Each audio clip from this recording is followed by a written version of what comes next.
जय श्री राम, जय श्री राम, जय श्री राम। सभी को हृदय से प्रेम से जय श्री राम, जय श्री राम, जय श्री राम।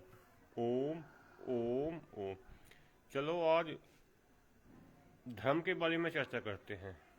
सुना होगा आपने कभी किसी के मुख से धर्म शब्द सुना होगा, जैसे कि हिंदू धर्म हो गया, इस्लाम धर्म हो गया, ईसाई धर्म हो गया, सिख धर्म हो गया, आदि बौद्ध धर्म हो गया, आदि धर्मों के बारे में आपने सुना होगा। कभी आपने सुना होगा कि हिंदू धर्म, क्योंकि हम हिंदू हैं तो केवल हिंदू धर्म के बारे में बात करेंगे, इसको समझने का प्रयास करेंगे आज कि हिंदू धर्म है क्या। जय श्री राम, जय श्री राम, जय श्री राम। ओम ओम। हिंदू धर्म है क्या? देखो, सबकी अपनी अपनी मान्यताएं हैं। हम किसी के भी हृदय को ठेस पहुंचाना हमारी भावना नहीं है, और नहीं किसी के धर्म को बुरा कहना चाहिए। जय श्री राम। तो आज धर्म के बारे में बात करते हैं कि हिंदू का धर्म है क्या। देखो, हमने कहा सभी की अपनी अपनी मान्यताएं हैं, अपनी अपनी विचारधारा होती है। तो हमारी विचारधारा से, हमारी बुद्धि से, हमारे विवेक से हिंदू धर्म है क्या, इसके बारे में चर्चा करते हैं। देखो, हिंदू धर्म को केवल एक सेंटेंस में आपको बताने का प्रयास करेंगे। व्याख्या कर आप करोगे किसी भी चीज की तो हो नहीं पाने की, व्याख्या नहीं हो पाती, लेकिन समझने का प्रयास करो तो आप थोड़ी बातों में समझ जाओगे। जैसे कि फूट डालो और राज करो, दो शब्द है, फूट डालना और राज करना। अगर आप इसकी व्याख्या करोगे तो व्याख्या में ही लज के रह जाओगे। यानी बहुत छोटे शब्द है, फूट डालो आपस में और राज करो। भाई भाई में फूट डालो, पति पत्नी में फूट डालो, पड़ोसी पड़ोसी में फूट डालो, देश देश के में फूट डालो, एक दूसरे के अंदर फूट डालो, अर्थात उनके कान भरो, बेवजह की बातों से उनके कान भरो, उनके अंदर फूट डालो और राज करो। तो इसलिए हम आपको धर्म के बारे में बताते हैं। मनुष्य का केवल एक धर्म है, अर्थात हिंदू का एक धर्म है, परमात्मा का नाम लेना और परमात्मा के लिए लेना और परमात्मा को प्राप्त हो जाना। बस उसका केवल यही एक धर्म है। दोबारा फिर समझने का प्रयास करिए। हमारी मान्यता अनुसार, आपकी मान्यता क्या है हमको नहीं मालूम। चलो, जो अभी आपकी मान्यता है अच्छी है, हम उसका उपहास नहीं उड़ाते। आपकी मान्यता भी हम सर झुकाकर सम्मान करते हैं हृदय से। लेकिन हमारी जो मान्यता है वो केवल एक मान्यता है, परमात्मा का नाम लो परमात्मा के लिए, और परमात्मा का नाम लेते परमात्मा को प्राप्त हो जाओ। बस यही धर्म है हमारे हिसाब से, अन्यथा कोई धर्म नहीं है। इस पृथ्वी को चलाने वाला, इस ब्रह्मांड को चलाने वाला वह ईश्वर है। आप सोचोगे इस पृथ्वी को आप चला रहे हैं, इस ब्रह्मांड को आप चला रहे हैं, तो आप गलत हो। न तो आप इस ब्रह्मांड को चला रहे हैं, न इस पृथ्वी को चला रहे हैं। आपको ये जो मनुष्य शरीर मिला है, ये केवल ईश्वर प्राप्ति के लिए मिला है, अन्यथा किसी के लिए नहीं मिला। इसमें एक ध्येय है कि ईश्वर को प्राप्त करना, अर्थात ईश्वर का नाम जपते हुए ईश्वर के लिए ईश्वर को प्राप्त कर लेना ही आपका धर्म है। अन्यथा बाकी चीज सब ईश्वर के हाथ में है, पूरी व्यवस्थाएं ईश्वर के हाथ में है। कल भी थी, आज भी है और कल भी रहेगी।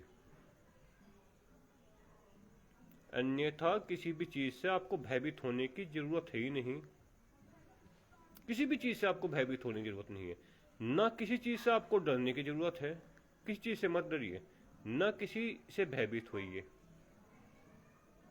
किसी भी परिस्थिति में, किसी भी स्थिति में, क्योंकि देखो, सबका स्वामी ईश्वर है, सब कारणों का कारण ईश्वर है, सभी देवी देवताओं का स्वामी ईश्वर है, पूरे ब्रह्मांड का स्वामी ईश्वर है। तो इसकी संसार की, ब्रह्मांड की व्यवस्थाएं रखना, संतुलन बना के रखना, वो सब ईश्वर का कार्य है, वो आपका कार्य नहीं है। आपका तो केवल एक ही कार्य है, केवल एक ही कार्य है, केवल एक ही कार्य है, परमात्मा का नाम जपो।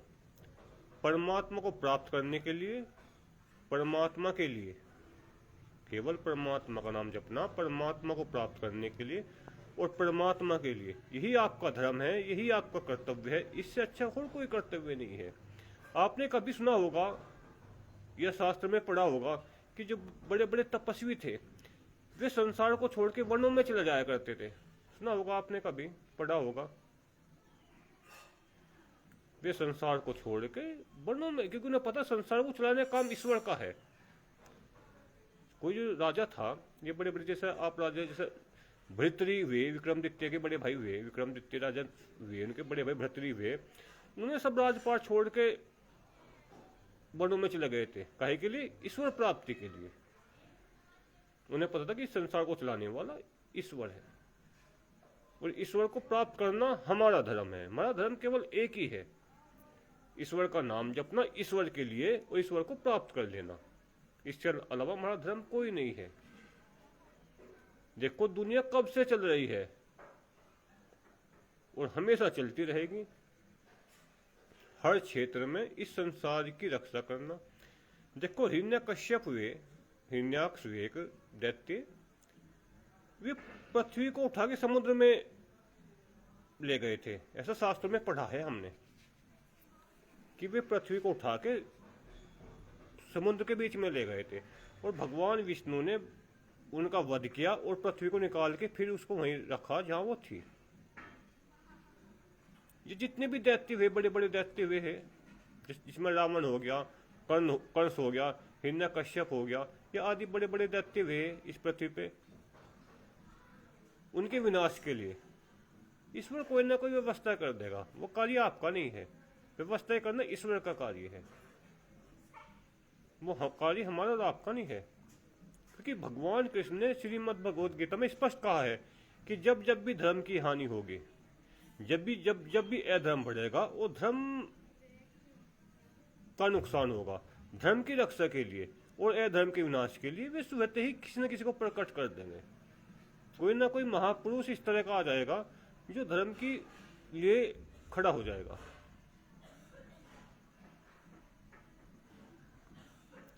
वे भगवान कृष्ण के रूप में आ जाएं, वे श्री राम के रूप में आ जाएं, वे गौतम बुद्ध के रूप में आ जाएं, वे भगत सिंह के रूप में आ जाए, वह चंद्रशेखर आजाद के रूप में आ जाए, वे किसी भी रूप में आ जाए।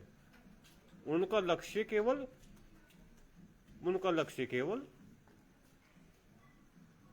धर्म की रक्षा के लिए होता है। देखो ना, तो आप चंद्रशेखर आजाद बन सकते हैं क्या? कुछ जरूरी है कि आप चंद्रशेखर आजाद बन जाए? चंद्रशेखर के मरने के बाद चंद्रशेखर कितने पैदा हुए? महात्मा बुद्ध के मरने के बाद महात्मा बुद्ध कितने पैदा हुए? बताइए आप। भगत सिंह के मरने के बाद भगत सिंह कितने पैदा हुए? देखो भगत सिंह से के मरने के बाद कितने पुत्र पृथ्वी पे पैदा हुए हैं, लेकिन कितने पैदा हुए भगत सिंह मरने के बाद? ये विशेष व्यक्ति होते हैं, हम और आप विशेष व्यक्ति नहीं है। हम और आप विशेष व्यक्ति नहीं है, ये विशेष व्यक्ति होते हैं जो ईश्वर की कृपा से कुछ समय के लिए आते हैं और अपना कार्य करते हैं और फिर अपने ईश्वर को ही जाके प्राप्त हो जाते हैं। अगर आप परमात्मा का नाम जपोगे, देखो आप भी आज विशेष नहीं हो, ना आप विशेष है ना हम विशेष है, हम सामान्य है। जब आज आप परमात्मा का नाम जपोगे परमात्मा को पाने के लिए, परमात्मा का नाम जपोगे परमात्मा के लिए, तो फिर आप विशेष बन जाओगे। इस पृथ्वी पे आप जब भी आओगे तो विशेष कार्य के लिए आओगे।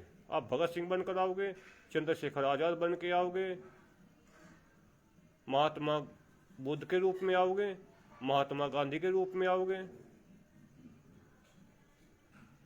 अच्छे कार्य के लिए फिर आओगे आप, फिर ईश्वर आपको अच्छे कार्य के लिए भेजेगा आपको इस पृथ्वी पे, और कुछ कम समय के लिए भेजेगा।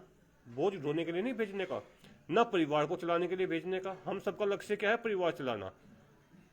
भगत सिंह ने तो परिवार के बारे में नहीं सोचा, उसने तो शादी नहीं की। सुखदेव ने तो शादी नहीं की, राजगुरु ने तो शादी नहीं की। वे इसलिए शादी नहीं की क्योंकि वे देशभक्ति के देश के लिए आए थे और अपना काम करके अर्थात हमारे देश को आजाद करवा के चले गए। और हम और आप विशेष नहीं है, क्योंकि विशेष होते तो हम समाज के लिए जीते। अगर विशेष व्यक्ति होता तो समाज के लिए जीता। वो अपने परिवार के लिए क्यों जीता? वो अपने परिवार को के चक्कर में नहीं पड़ा था, वो समाज के लिए जीता। इसलिए प्रयास करिए, आपका केवल एक ही धर्म है, एक ही धर्म है, ईश्वर का नाम जपना और ईश्वर के लिए जपना और ईश्वर को प्राप्त कर लेना। फिर जब भी इस पृथ्वी पे आओगे आप विशेष कार्य के लिए आओगे, यहां दुख देखने के लिए नहीं आओगे, न परेशान होने के लिए आओगे, न भयभीत होने के लिए आओगे। केवल किसी उद्देश्य के लिए आओगे और वह उद्देश्य पूरा करके फिर ईश्वर को प्राप्त हो जाओगे। इसलिए हम और आप विशेष नहीं है, इस धर्म की जिम्मेदारी ईश्वर की है। ईश्वर पे ही छोड़ दे, आप पहले विशेष बने। आप विद्यार्थी है, आप पढ़ाई करें और फिर पढ़ाई करने के बाद जब आप अच्छे पद पे पहुंच जाओगे, डीएम, एसपी, कर्नल, डीआईजी, फिर आप देश की सेवा करना। तो अभी तो हम बहुत छोटे से मामूली से ईश्वर की ओर बढ़ रहे हैं। पहले तो ईश्वर की ओर बढ़िए। ये जन्म तो आपको ईश्वर की ओर बढ़ने के लिए चाहिए बस। इसमें ये ना सोचे कि आप कोई विशेष कार्य करके जाओगे, कुछ करके नहीं जाओगे विशेष कार्य। सुबह किसी दिन ऐसे ही मर जाओगे बैठे बैठे। कोई कहीं आपका किसी ग्रीन बुक में या कहीं किसी भी समारोह में आपका नाम नहीं लेगा, किसी भी क्षेत्र में, क्योंकि अब आप इस जन्म में आपको हम सबको विद्यार्थी बना के भेजा है ईश्वर ने। और जब हम ईश्वर का नाम जपेंगे, ईश्वर के निमित्त जपेंगे, ईश्वर को प्राप्ति के लिए जपेंगे, तो जब भी हमारा जन्म होगा किसी विशेष कार्य के लिए होगा। ईश्वर कहीं ना कहीं हमारी व्यवस्था, फिर हमारी बुद्धि, हमारी परिस्थिति, हमारा स्वास्थ्य उसी हिसाब से देगा। जय श्री राम, जय श्री राम। तो आज धर्म के बारे में चर्चा थी कि धर्म, हमारा धर्म है क्या। प्रयास करिए, केवल आपका धर्म एक ही है, ईश्वर का नाम जपना और ईश्वर को प्राप्त कर लेना ही आपका धर्म है। जय श्री राम, जय श्री राम। ओम ओम।